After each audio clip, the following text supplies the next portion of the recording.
നവകേരള സർവേയെ റദ്ദാക്കിയ ഹൈക്കോടതി ഉത്തരവ് സുപ്രീം കോടതി സ്റ്റേ ചെയ്തു. സർക്കാർ നടത്തിയ ക്ഷേമ പ്രവർത്തനങ്ങളുടെ മൂല്യനിർണ്ണയം നടത്തുന്നതിൽ എന്താണ് തെറ്റെന്ന് കോടതി ചോദിച്ചു.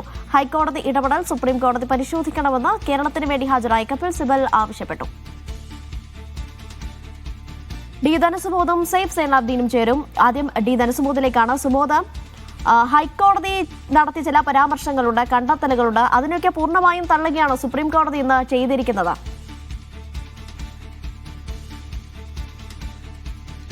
ഈ പറയുന്ന കണ്ടെത്തലുകൾ തള്ളിക്കളയുക എന്ന് മാത്രമല്ല, ഹൈക്കോടതിക്ക് ഒരു പരോക്ഷമായ വിമർശനം കൂടി സുപ്രീം കോടതിയുടെ ഭാഗത്തു നിന്ന് ഇന്നുണ്ടായി. കാര്യം, ഭരണനിർവഹണപരമായിട്ടുള്ള പല കാര്യങ്ങളും സർക്കാർ നടത്തുമ്പോൾ ഇത് ആദ്യമായിട്ടല്ല സംസ്ഥാന സർക്കാരിൻ്റെ ഇത്തരത്തിലുള്ള നടപടികൾക്ക് എതിരായുള്ള ഒരു ഇടപെടൽ ഹൈക്കോടതിയുടെ ഭാഗത്തുനിന്ന് ഉണ്ടാകുന്നതിനെയാണ് സുപ്രീം കോടതി വിമർശിച്ചത്.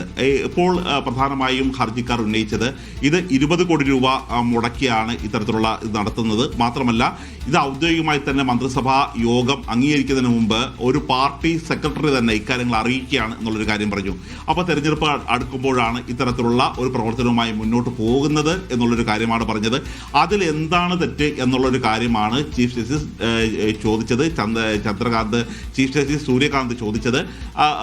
ഇങ്ങനെ ഇത്തരത്തിൽ പല തവണ പല രീതിയിൽ ഇതിൽ എതിർക്കാൻ തുടങ്ങിയെങ്കിൽ പോലും 20 കോടി എന്നുള്ള ഒരു കാര്യത്തിൽ ഉറച്ചു നിൽക്കാനോ അല്ലെങ്കിൽ നേരത്തെ ഹൈക്കോടതി വിമർശിച്ച പല കാര്യങ്ങളും മറികടന്ന് മുന്നോട്ട് പോവുകയാണ് സുപ്രീം കോടതി ചെയ്തത്. മാത്രമല്ല, ഈ കക്ഷികൾക്കെല്ലാം നോട്ടീസ് അയക്കുകയാണ് ചെയ്തത്. ഇനിയിപ്പോൾ ഇവർ തടസ്സവാദ ഹർജി ആയി സുപ്രീം കോടതിയിൽ സമർപ്പിച്ചിട്ടുണ്ടായിരുന്നു. ഹർജിക്കാർ ഒരു കാരണവശാലും ഇക്കാര്യങ്ങൾ അംഗീകരിക്കാൻ പാടില്ല, സംസ്ഥാന സർക്കാരിന്റെ വാദങ്ങൾ അംഗീകരിക്കാൻ പാടില്ല, തങ്ങളുടെ വാദം കൂടി കേൾക്കണം എന്നുള്ളതായിരുന്നു പ്രധാനപ്പെട്ട ആവശ്യം. സംസ്ഥാന സർക്കാരിന് വേണ്ടി ഹാജരായ മുതിർന്ന അഭിഭാഷകനായ കപിൽ സിബൽ ഇതിനോട് പറഞ്ഞത്, സംസ്ഥാന സർക്കാർ അവരുടെ പദ്ധതി നടപ്പാക്കി കഴിയുമ്പോൾ 10 വർഷമായി നടപ്പാക്കുന്ന പല പദ്ധതികളുമുണ്ട്, അത് എവിടം വരെ എത്തി, അല്ലെങ്കിൽ ഇതിൻ്റെ ജനങ്ങൾക്ക് എങ്ങനെയൊക്കെയാണ് പ്രയോജനം ചെയ്തത് എന്നുള്ള ഒരു പഠനമാണ് നടത്തുന്നത് എന്നുള്ളൊരു കാര്യമാണ് പറഞ്ഞത്.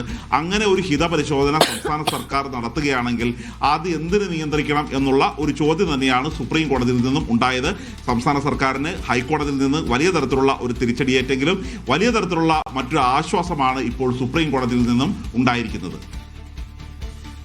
സെയ്ഫ് സൈനാബ്ദീൻ കൂടി ചേരുന്നുണ്ട്. സെയ്ഫ്, പ്രതിപക്ഷമുയർത്തിയ വിമർശനം ഒരു തെരഞ്ഞെടുപ്പ് തന്ത്രമാണ് സർക്കാരിനെ സംബന്ധിച്ചിടത്തോളം എന്നാണ്. പക്ഷേ കോടതി ഇതിനെ കണ്ടിരിക്കുന്നത് ഒരു സർക്കാരിന്റെ ഒരു നയപരമായ നീക്കം എന്ന രീതിയിൽ മാത്രമാണ്. സർക്കാരിനെ സംബന്ധിച്ചിടത്തോളം എത്ര വലിയ ആശ്വാസമാണ് സുപ്രീം കോടതിയുടെ നിരീക്ഷണം? ഒപ്പം പ്രതിപക്ഷത്തിനേറ്റ എത്ര വലിയ തിരിച്ചടിയാണിത് സൈഫ?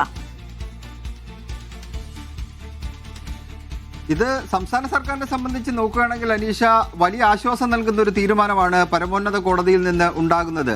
ഈ നവകേരള സർവേയുമായി ബന്ധപ്പെട്ട് ഈ സർവേ പൂർത്തീകരിക്കാൻ വേണ്ടി പലതരത്തിലുള്ള ഇടപെടലുകൾ സംസ്ഥാന സർക്കാരിൻ്റെ ഭാഗത്ത് നിന്ന് ഉണ്ടായിട്ടുണ്ട്. ഈ സർവേ ഏതാണ്ട് 85 ലക്ഷം വീടുകളിൽ 85-90 ലക്ഷം വീടുകളിൽ നടത്താൻ വേണ്ടിയുള്ള തീരുമാനമാണ് സംസ്ഥാന സർക്കാർ എടുത്തത്. സർക്കാരിൻ്റെ പ്രവർത്തനങ്ങളുമായി ബന്ധപ്പെട്ട ചോദ്യങ്ങൾ, അതിൽ ഈ വീട്ടിൽ വരുന്ന ആൾക്ക്, ഏത് വീട്ടിലാണോ ചെല്ലുന്നത് ആ വീട്ടിലെ ആൾക്ക് സർക്കാരിനെ കുറിച്ച് എന്താണ് അഭിപ്രായം, പുതിയ എന്തെങ്കിലും പദ്ധതികൾ നടപ്പാക്കണമോ തുടങ്ങിയ ചോദ്യങ്ങളാണ് ഉള്ളത്.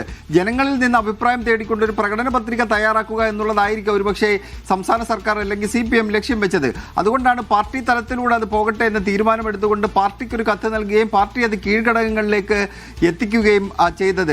അതിനാണ് സംസ്ഥാന സർക്കാരിന് തിരിച്ചടി എന്നോണം ഹൈക്കോടതിയിൽ നിന്ന് സ്റ്റേ ഉണ്ടാകുന്നത്. ആ സ്റ്റേ വെക്കറ്റ് ചെയ്യാൻ വേണ്ടിയുള്ള തീരുമാനം അന്ന് തന്നെ മുഖ്യമന്ത്രി പിണറായി വിജയൻ നിർദ്ദേശമായി നിയമമന്ത്രിക്ക് നൽകിയിരുന്നു. അതിൽ ചില നിയമോപദേശങ്ങൾ കൂടി വാങ്ങുകയും ചെയ്തപ്പോൾ ആ വിധി അത് നിയമപരമായി നിലനിൽക്കുന്ന വിധിയാവില്ല, നമുക്ക് മേൽക്കോടതി സമീപിക്കാമെന്ന അനുകൂല നിയമോപദേശം കിട്ടുകയായിരുന്നു. അതിന് കാരണമായി പറഞ്ഞിരുന്നത്, ഒന്ന്, ഒരു സംസ്ഥാന സർക്കാരിന് നയപരമായ തീരുമാനമെടുക്കാനുള്ള അധികാരമുണ്ട്. സുപ്രീം കോടതി പറയുന്നത് പോലെ ധനകാര്യ ബില്ലിൽ അതിന് പണം ചെലവഴിക്കാനുള്ള അനുമതി വാങ്ങേണ്ടതില്ല. പണം ഇപ്പോൾ ചെലവഴിച്ച് അത് ഒരു ഹെഡിൽ നിന്ന്, PRDയുടെ ഒരു ഹെഡിൽ നിന്ന്, PRD അങ്ങനെ എന്തോ ഒരു പേരുണ്ട്, ആ ഹെഡിൽ നിന്നാണ് ആ പണം പോകുന്നത്. ആ ഹെഡിൽ നിന്ന് പണം എടുത്ത് ചെലവാക്കുന്നതിന് തെറ്റില്ല എന്ന തരത്തിലുള്ള നിയമോപദേശം കിട്ടുകയും ഇതിൽ നിയമസഭയുടെ ആ സമയത്തുള്ള അനുമതി വേണ്ട എന്നും അനുകൂലമായ നിയമോപദേശം ലഭിക്കുകയും പശ്ചാത്തലത്തിലാണ് ആ വിധിക്കെതിരെ അപ്പീൽ പോകാൻ വേണ്ടിയുള്ള തീരുമാനം സംസ്ഥാന സർക്കാർ എടുത്തത്. അപ്പോഴും നിയമമന്ത്രി അടക്കമുള്ളവർ പറഞ്ഞത്, ഈ വിധി അത് നയപരമായ ഞങ്ങളുടെ തീരുമാനത്തെ ചോദ്യം ചെയ്യുന്നതാണ്. കോടതിക്ക് തിരഞ്ഞെടുക്കപ്പെട്ട ഒരു സർക്കാരിന് നയപരമായ തീരുമാനത്തെ ചോദ്യം ചെയ്യാൻ പറ്റില്ല എന്ന് പറഞ്ഞുകൊണ്ട് സുപ്രീം കോടതിയെ സമീപിക്കുമെന്ന് അന്ന് തന്നെ വ്യക്തമാക്കിയിരുന്നു. അങ്ങനെ സുപ്രീം കോടതിയിൽ ചീഫ് ജസ്റ്റിസിന്റെ ബെഞ്ചിൽ തന്നെ ഇത് ചെല്ലുമ്പോൾ കോടതി ചില ചോദ്യങ്ങൾ ധനസുമോദ് പറഞ്ഞ അനുസരിച്ചാണെന്നുണ്ടെങ്കിൽ വലിയ തിരിച്ചടിയാണ് ഹൈക്കോടതിക്ക് എതിരെ ഉണ്ടാകുന്നത്. ഹൈക്കോടതിയുടെ വിമർശനങ്ങൾ പോലും ഹൈക്കോടതിക്കെതിരെയുള്ള വിമർശനങ്ങൾ പോലും അങ്ങനെയാണ്. സംസ്ഥാന സർക്കാർ ഇത്തരത്തിലുള്ള പദ്ധതികൾ നടപ്പാക്കുമ്പോൾ ഹൈക്കോടതി ഇങ്ങനെ ഇടപെടാറുണ്ട് എന്നുള്ള ആ പരാമർശം അത് സംസ്ഥാന സർക്കാരിനെ സംബന്ധിച്ച് വലിയ അനുകൂലമായ നിലപാടായി കണക്കാക്കേണ്ടിയിരിക്കുന്നു. എന്തായാലും ഇത് തുടർന്നു കൊണ്ടുപോകട്ടെ എന്നുള്ള നിർദ്ദേശം അത് സുപ്രീം കോടതിയിൽ നിന്ന് കിട്ടിയ പശ്ചാത്തലത്തിൽ അത് വേഗത്തിൽ പുനരാരംഭിക്കാൻ വേണ്ടിയുള്ള ക്രമീകരണങ്ങളിലേക്ക് സംസ്ഥാന സർക്കാരും പാർട്ടി നേതൃത്വവും കടന്നിട്ടുണ്ട്. ഇതുവരെ അത് 10 ലക്ഷത്തോളം വീടുകളിൽ മാത്രമാണ് ഈ സർവേ പൂർത്തീകരിച്ചിരിക്കുന്നത്. ഇനിയും കിടക്കുന്നു. ഏതാണ്ട് ഒരു 80 ലക്ഷത്തോളം വീടുകളിലെ സർവേ പൂർത്തീകരിക്കേണ്ടി ഇരിക്കുന്നു. ഒരാഴ്ച കൊണ്ട് വേണമെങ്കിൽ CPM പൂർത്തീകരിക്കാവുന്നതേ ഉള്ളൂ. അത് വേഗത്തിൽ തന്നെ പരമാവധി ഡേറ്റ കളക്ട് ചെയ്ത് അത് സംസ്ഥാന സർക്കാരിലേക്ക് പാർട്ടിയിലേക്ക് കൈമാറിയ ശേഷം അത് സർക്കാരിലേക്ക് കൊടുക്കുക എന്നുള്ളതാണ് ഇതുവഴി ലക്ഷ്യം വെച്ചിരിക്കുന്ന കാര്യം. അത് വേഗത്തിൽ പൂർത്തീകരിക്കുകയും ചെയ്യും എന്നാണ് നമുക്ക് ലഭിക്കുന്ന വിവരം. അനീഷ.